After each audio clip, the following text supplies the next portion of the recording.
I'm going to start off by saying I know a little bit, I know a lot about a little bit, so there's no wrong or right way to do flowers. I just, whatever you think is pretty, you do you. That's how I always say. A lot of people are like, oh, you have to have it this way, you have to have it that way.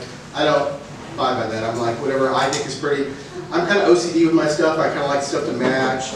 You know, we talk about themes. I'm big Clemson fan, so when we have parties, I'll have purple flowers and orange flowers, big centerpieces around them, and they kind of go, you know, it's a theme, Christmas, red, green, you know, white carnations, that kind of thing. So that's kind of my thoughts. Now I will say sometimes a lot of flowers, like springtime flowers, they're all mixed up colors, are really pretty too. I definitely go with that too. So whatever you find in your spirit and you think is beautiful, that's what you should do, is what I always go with. A couple tips. I got the rules. Well, I'm looking for a rule, but okay, it's not really rules. Some suggestions. When you're doing flowers, you know, they have in the water. I'm sure if you bought flowers from Walmart or wherever, they give you that little package of stuff that you put in there. Do that because it does help. Sometimes if you get flowers you don't have that, I make my own. Basically it's water, a little bit of vodka, and maybe a teaspoon of sugar, and stir it up and dissolve it, and it will preserve the flowers for longer. Yeah, it does help. Yeah, just a little bit, not a whole bunch, just a little bit. Yeah, so yeah, the colder the water, the better when you're doing flowers because they like cold. In the winter when I have flowers out, I don't have to change the water near as much as I do in the summer because it's a little warmer out, and you know, warm water promotes growth of bacteria and that kind of stuff. So that's part of it. Let's see here. On a vase, you can make a vase out of anything. I have used pretty much everything you can figure. I found a cute little kid's boot, a rubber boot about that tall, and I just stuffed it full of gladiolas and stuff and put it up on the side of the house and it looked great. Baskets, anything that holds water pretty much. And if it doesn't hold water, you can find something that holds water and stick it in there, like a basket, that kind of thing. So I know when people, like in working in florists, there was always talk of primary flowers, secondary flowers, and filler flowers. I don't really follow that really because I think flowers are flowers and they're all pretty. But primary flowers would be something big that you would like look at that would catch your eye first. Flowers around that, and then smaller flowers to fill in. Baby's breath is an example of, you know, just stick it in there and kind of that kind of thing. I don't like baby's breath, but you know, if you like it, go with it. That's my thought. So, let's see. Filler plants. We're down here. We're great because we have a lot of filler plants that grow in the wild. So you can use bamboo. I have a bamboo plant that I just take bamboo, ferns, eucalyptus. There's Queen's Lace that grows. Goldenrod grows like crazy. Bob, you can use that kind of stuff too. So anything you can use filler-wise. When you have a vase, usually the rule of thumb is you want the vase, you want the flowers to be about 1.5 to 2 times as tall as your container. And you can go bigger with that. I've seen bigger ones, and I make bigger ones. The problem with that, though, is sometimes the higher you go, the less stable it is. So if you're doing something, you want to make sure it's somewhere where it's not going to get knocked over. So the other thing I do with flowers, a lot of times you have to think in your head, when you're working with flowers, you might work here and then go, okay, that's great, but then you haven't got the other side. So you have to figure out like where you're going to put the plants. Like my flowers, I say, oh, I'm going to put it up against the wall when you come in. So I don't have to put your flowers back here because nobody's going to see these, so I just want pretty flowers here. If I'm going to put them in the middle of a table, I want flowers all the way around so everybody's looking at the flower kind of thing. So those kind of things you just have to think about too. So with the water, it talks about replacing the water.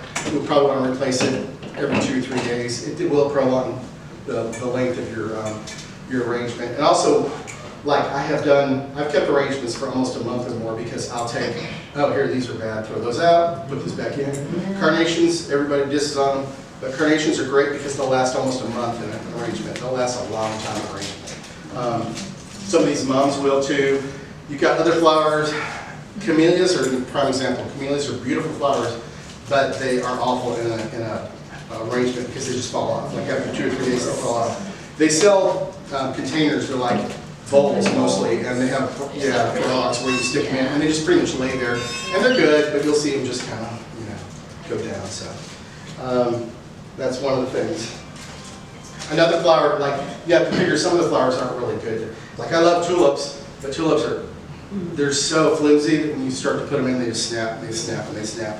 So like I was telling somebody earlier, when I do a tulip one, it's usually, I go buy the florist, take it out of the bag, cut it off, and stick it in there. That's kind of my thing.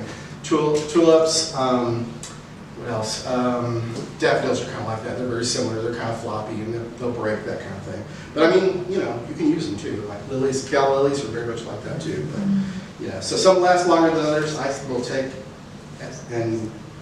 stuff out and add stuff. So that's how it is.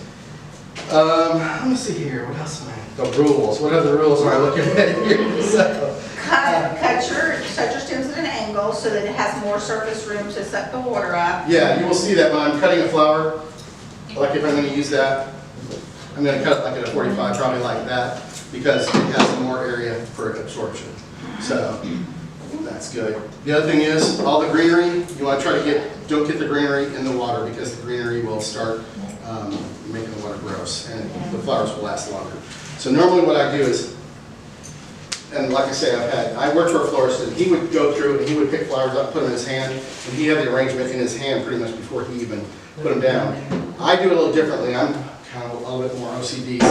I start off with all my filler stuff first. So like I'll go, and it's good, you put it on a table, you sit it down on a table and say, yeah, that's about right, that's where I'm going with it. So I'll strip that, put it in there. Usually the ferns, you'll kind of see, I'll put them, make sure they'll kind of do this, like this one right here. So this is definitely too long, so what I would do is go down here and say, okay, I want about that much out of it, so we're going to come down here.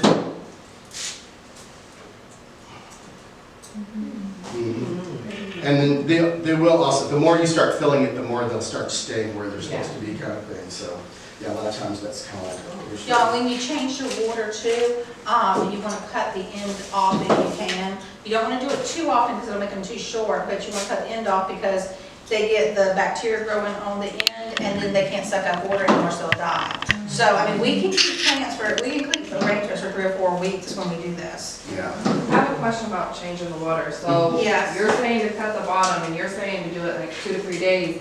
Are you like snatching everything out and dumping it, or are you just kind of like dumping it? It really depends. I do this. I'll tell you what I do. I take my arrangement out and I cut it like that. It depends on what arrangement it is. I'm just going to tell you what I do. Yeah. Sometimes if it's like a small necked one where you're like, oh, you can do that, you can kind of grab them out, pull it up like this and say, hey, you know, go change that or whatever, you can do that. Sometimes I will just say, oh, I don't see any like, you know, green stuff or nothing really, I'll just take it and do this and replace it. It really depends. I mean, you'll kind of know after you start working with them a while, like, oh, it needs to be.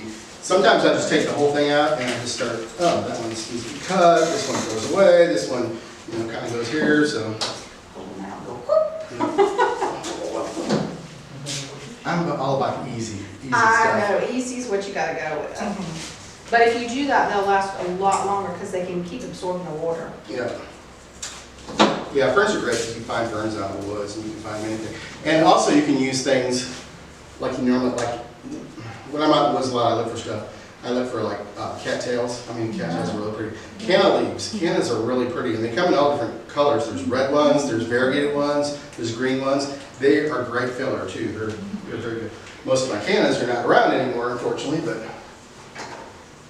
that's the time of the year.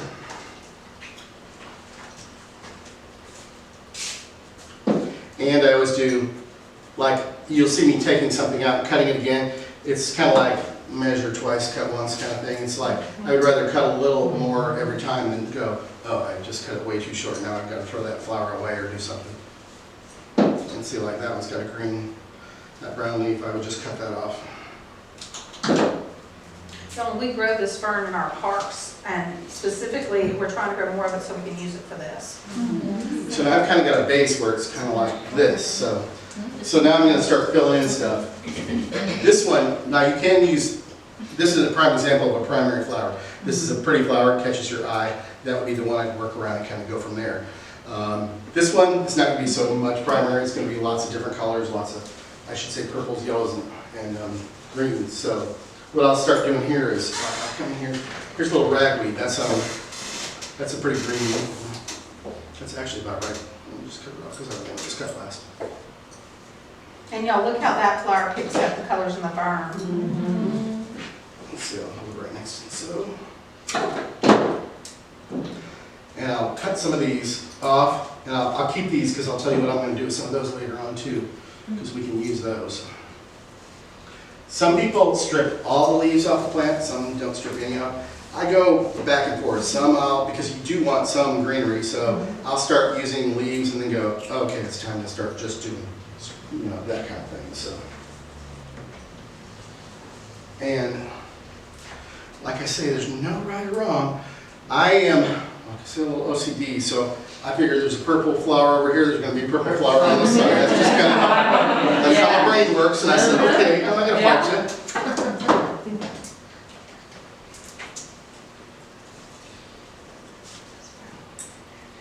And this is great because see how it picks up there's white, so I can add white to it, I can add the silver to it if I need to, that kind of thing. So now, let me go, let me see what I got here. I got some, these are pretty, see they're very folly, but I don't really want that color scheme right now, so keep that up too, I might do that.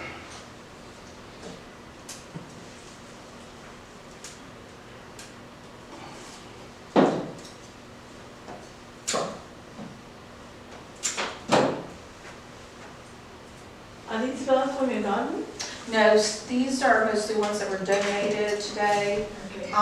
We didn't really cut a lot out in the garden, but we have a lot out there. I saw you have some. Yeah, we have a lot out there. And y'all, I'll show y'all this is my proud moment. I'm learning to make potpourri and dry flowers. I have to talk to some class eventually. This one is one of our dahlias out in the garden that I dried. And I just think it came out beautiful. And we put it right on top of the potpourri so that it's pretty. And we have a little heart in there too, a little lava heart, so that it takes up some of the flowers too. But that's one of the ones that we did in silica. I've been doing it in different things so I can see which ones turn out nice as we press them. We have a microwave pad that we use, and that was silica. And I just am so impressed with that flower. Now, let me show you this. Like some of these are broke. It's very easy. You just go in here and cut these out. There's another one broke too. And that's fine. That's just kind of the nature of the beast. Some they break sometimes. They don't. You'll just put more in or take more out. Oh, you stole more. But I'm glad to know now, yeah. I just cut it, I won't throw it away. Are you able to use any of these clippings to propagate the flowers? Or? It depends. Like hydrangeas. If you cut the hydrangeas off, you can propagate hydrangeas like crazy. They will. But majority of the flowers